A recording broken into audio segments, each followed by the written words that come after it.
Je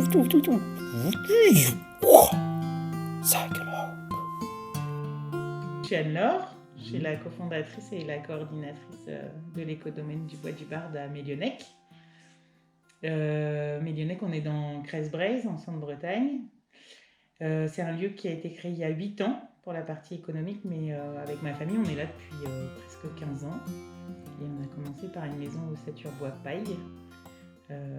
Et puis aujourd'hui, on est un pôle territorial de coopération économique. Il y a 2 entreprises et 2 assos qui travaillent ici. Et on est sur 24 hectares au total. Donc on est sur une ferme paysanne. Elle a une dominante arboricole. Donc, c'est-à-dire qu'on, comme dirait Gilles, on est éleveur de pommes. Parce qu'on a 5 hectares de pommiers, pommes à cidre. Et puis on récolte aussi la sève de bouleau depuis 5 ans. Parce qu'on a plus de 300 bouleaux sur la ferme, dont le plus vieux recensé de France. Voilà. Ça c'est la base, ça a été le projet agricole. Et puis après, il y a une autre entreprise qui s'occupe de la partie touristique. Donc on a un camping et quelques hébergements insolites. Et on a eu l'écolabel européen l'année dernière par rapport à la gestion durable du lieu, quoi. Et puis après, il y a 2 assos. Une asso qui s'occupe de la partie pédagogique et des événements culturels.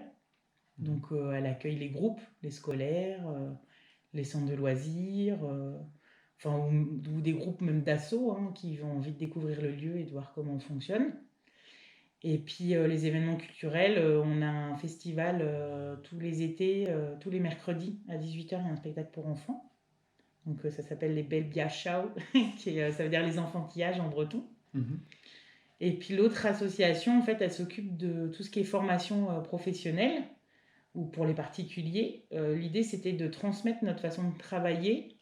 Alors nous, on est là en tant que témoin, c'est pas moi qui interviens, ou en tout cas pas complètement. Donc tout ce qui est gouvernance partagée, communication non violente, la permaculture humaine, sociale, économique. Et puis on accueille aussi des formations extérieures, des stages d'Ayurveda, l'écologie profonde avec l'association Roseau Dansant et Claire Carré. Je suis pas sûre que dans le temps on aurait pu tenir s'il n'y avait pas un équilibre avec les structures, qui pour moi finalement sont au début d'un développement au bout de 8 ans. Les structures les 2 assos et les 2 entreprises. Parce qu'on n'aurait eu que la ferme. Alors peut-être je me trompe, mais je pense que le système qu'on a mis en place holistique en fait permet que chaque structure fasse travailler les autres, donc de créer une dynamique d'emploi en fait, et où on s'entraide et on mutualise les moyens, les besoins. Et parce que moi je pense qu'on est vraiment au début, au bout de 8 ans, et qu'on équilibre ça parce que il a fallu le penser, le structurer et tout ça, et c'est long. En tout cas dans ma tête, entre ce qui se passe dans ma tête et concrètement en fait, et que du coup on peut créer un emploi à 4 et qu'on ne pourrait pas le faire tout seul. Et donc aussi en milieu rural, ça permet de dynamiser et puis de créer de l'emploi, parce qu'en Centre-Bretagne, comme dans beaucoup de zones rurales, en fait c'est compliqué, quoi. Pour moi, la permaculture humaine, ça va être d'aller chercher qui t'es toi, en fait, au fond, là. Et ça va t'amener à une permaculture, on va dire, sociale, qui va te permettre d'évoluer dans une communauté ou dans un collectif, en tout cas en société, si on élargit, et où tu vas trouver ta place en fonction de qui t'es toi là, et de créer une tolérance ou une compréhension de l'autre dans la communauté, parce que chacun a sa place. Donc si on reste dans la permaculture humaine, en fait, c'est d'aller chercher au plus profond de toi qui tu es. C'est quoi tes besoins, c'est quoi ta mission de vie, si on peut mettre des gros mots, bien sûr. Mais en fait, pourquoi tu es là, quoi? Pourquoi tu es arrivé là sur Terre, comme me pose gentiment ma fille de 9 ans régulièrement, mais pourquoi nous, les humains, on est sur Terre? Et du coup, d'aller chercher aussi comment tu réagis à certaines situations, quels sont tes besoins derrière, en fait. Parce qu'à chaque réaction que tu vas avoir, c'est parce qu'il y a un besoin qui n'est pas compris ou pas écouté, quoi. Donc j'ai été faire un stage de permaculture humaine avec Bernard Alonso, qui est québécois, qui a fait un livre. Et du coup ça m'a fait beaucoup de bien, déjà parce que Bernard il a créé un pôle comme nous au Québec dans les années 90. Du coup je me suis dit déjà je suis pas toute seule à penser comme ça, donc c'est chouette. Le travail de Bernard Alonso, ça a été aussi avec Lucite, donc c'est son asso. Ils ont mis en relief 9 niches écologiques, c'est comme ça que Bernard le travail. Alors je me rappelle plus des 9, mais il y a les artistes, les thérapeutes, les propagateurs de bonheur, ça j'aime bien celui-là, et les concepteurs, les ingénieux, les designers, enfin voilà. Ce que défend Lucite, en fait, à travers ce travail de réflexion, c'est qu'aujourd'hui, s'il y a beaucoup de gens qui sont dans des burn-out de manque de sens, voilà, c'est parce que les gens n'ont pas leur place dans leur niche écologique, en fait. Et qu'il y a l'introspection que tu vas faire sur toi dans ton travail d'éveil et de développement personnel, en fait, ça va te permettre de savoir où est ta place, en fait, et de t'épanouir dans cette place-là. Après, j'ai regardé aussi ce que Franck Natier a fait au niveau de la forêt nourricière. Et Franck, il s'est formé aussi à la CNV depuis longtemps. Enfin, voilà, il a été chercher aussi des infos. Donc, il a écrit des bouquins aussi. Là, dernièrement, je l'ai vu plusieurs fois cette année. C'est quelqu'un que j'apprécie, son regard, son recul. Il y a des outils de développement personnel qui restent des outils, mais qui, moi, je trouve, sont précieux, comme l'énéagramme, où j'ai été vraiment comprendre quelle était ma personnalité, comment je fonctionnais, et du coup, comment interagir avec l'autre avec ce fonctionnement-là, en fait. Parce qu'il y a des moments, moi, je suis né à type 1, je suis quelqu'un de perfectionniste, et que des fois, je comprenais pas que les gens, voilà, ça soit pas carré comme ça, et que j'étais, mais il s'en fout ou quoi. Enfin, du coup, il y avait une intolérance chez moi. Alors qu'une fois que tu comprends comment tu fonctionnes, en fait, tu vas dire, ok, lui, ça doit pas être son fonctionnement, comment il t'observe plus les autres. Et puis, du coup, tu fais un pas vers l'autre, en fait. En tout cas, c'est comme ça que moi, je le vis, quoi. En permaculture, en fait, il y a beaucoup de gens qui pensent en arborescence, si on garde ce truc-là. Sauf que beaucoup de gens qui pensent en arborescence, en fait, ont du mal à se le dire ou se l'avouer aussi. Parce qu'on a le syndrome de l'imposteur qui nous fait qu'on se sent tout le temps illégitime de tout, quoi. Donc, il y a un décalage aussi entre ce qu'on est capable de faire et ce qu'on fait, et puis le fait de s'asseoir et de dire, ah oui, je suis capable de faire ça, en fait, et de se sentir bien avec ça, quoi. Il y a des gens qui vont comprendre comment ils fonctionnent, ou ou se découvrir, par exemple, manuel, alors qu'ils venaient d'un monde d'ingénieurs, tu vois. Enfin, je n'ai pas dit que les ingénieurs n'étaient pas manuels. mais ils vont peut-être plus se retrouver sur un métier plus où on va mettre les mains dedans. Et aujourd'hui, les gens qu'on voit passer, c'est comme on disait entre nous tout à l'heure, c'est que y a des gens, ils ont des bacs plus 10, et puis finalement, ils vont se retrouver le lendemain en CAP, BEP, puis ça leur parle plus, en fait, parce que c'est du concret, en fait. Mais avant, ils ne se connaissaient pas, donc ils ne pouvaient pas, en fait, parce que dans les milieux scolaires, on ne leur a pas appris à savoir qui ils étaient au fond d'eux, quoi. Donc il leur a fallu leur bac plus 10 pour leur donner du temps, en fait, et leur comprendre qu'ils n'étaient pas sur le chemin qu'il fallait, quoi. Enfin, pour eux, quoi.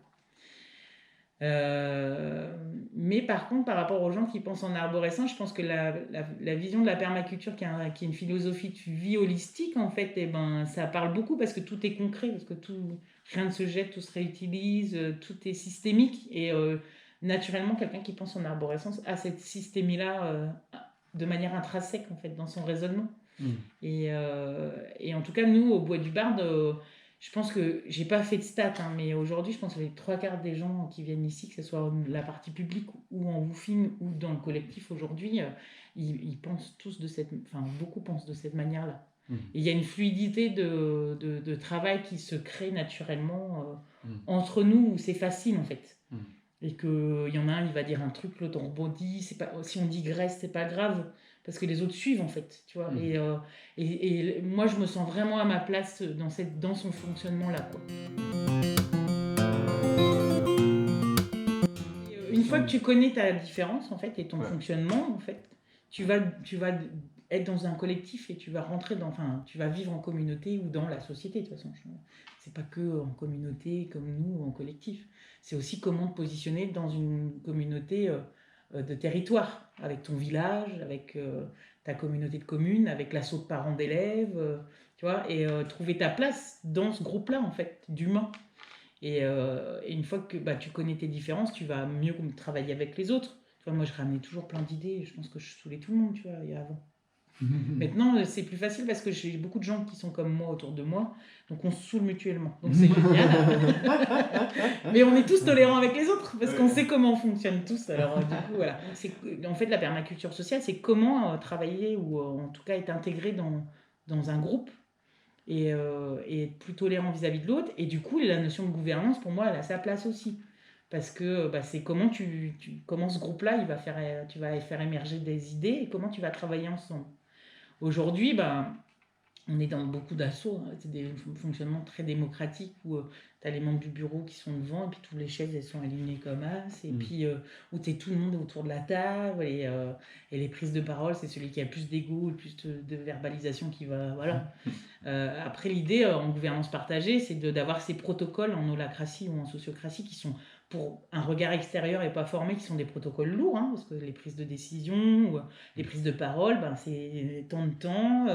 assez partagé et tout ça, mais une fois que tu maîtrises, en fait, les réunions ne sont pas des lieux de débat, mais des lieux de prise de décision. Alors moi, ça, je trouve ça juste génial, parce que les égos, là, ils sont obligés d'être dans la poche des gens, en fait, parce que l'objectif, c'est de faire marcher l'intelligence collective. Tous les cerveaux là qui sont réunis en cercle, c'est parce qu'il y a une proposition qui est faite, et en fait, chacun va améliorer et aggrader la proposition qui est faite, en fait. Et ça te convient pas, ok, mais améliore la proposition. Et c'est ça qui est génial en intelligence collective. Par contre, tout à l'heure, tu as dit qu'il y a peut-être besoin de moins de cadres, hein, parce qu'on se connaît mieux et tout ça, je suis pas d'accord. Moi, je pense que c'est l'inverse. C'est que plus on se connaît, plus moi, le cadre, le mien en tout cas, d'expliquer mes besoins, mes limites et tout, il est vraiment très précis. Ce qui me permet d'être clair avec l'autre et de ne pas culpabiliser ou de ne pas me sentir mal. Parce que c'est clair en fait. À partir du moment où j'ai dit à la personne en face, moi je suis hypersensible et je peux réagir comme ça, ou même pour le woofing, on a un document d'accueil qui fait qui est une page recto verso avec toutes les conditions d'accueil, parce que moi j'ai besoin d'être précise pour que l'autre ne soit pas déçu ou que ses attentes et ses besoins en tout cas ne sont pas entendus et tout ça. Avec ce document-là, moi, ça me rassure parce que la personne, elle connaît au moins le minimum. Et du coup, il vient ou il vient pas après ça, quoi. Oui, non, mais tu vois, moi dans mes besoins, c'est important. Depuis le rouleau.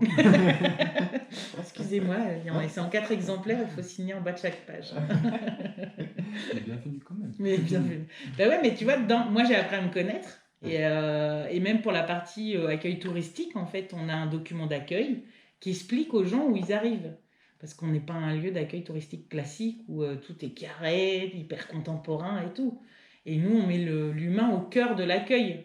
Il y aura peut-être des toiles d'araignée, et il y en a sûrement dans la cuisine commune ou dans les douches. Mais moi, je pense que je préfère passer du temps à discuter avec les gens, en fait, et d'apprendre à les connaître, qui ils sont, et partager notre vie, que d'aller passer mon temps à faire les toiles d'araignée, tu vois. En tout cas, voilà. Moi, je pense que ici, c'est au fur et à mesure du fait que de nos déboires, parce que ça n'a pas été simple quand humainement on s'est foiré, hein, clairement. Moi, quand les gens sont partis, et ça peut arriver encore, hein, qu'on ne réponde pas à leurs besoins et leurs attentes, alors je parle des woofers ou d'autres gens, hein, mais qui sont partis d'ici fâchés, aigris, parce que ils sont partis, tu sais, avec des mots très forts, hein, des fois, hein, très, très mécontents.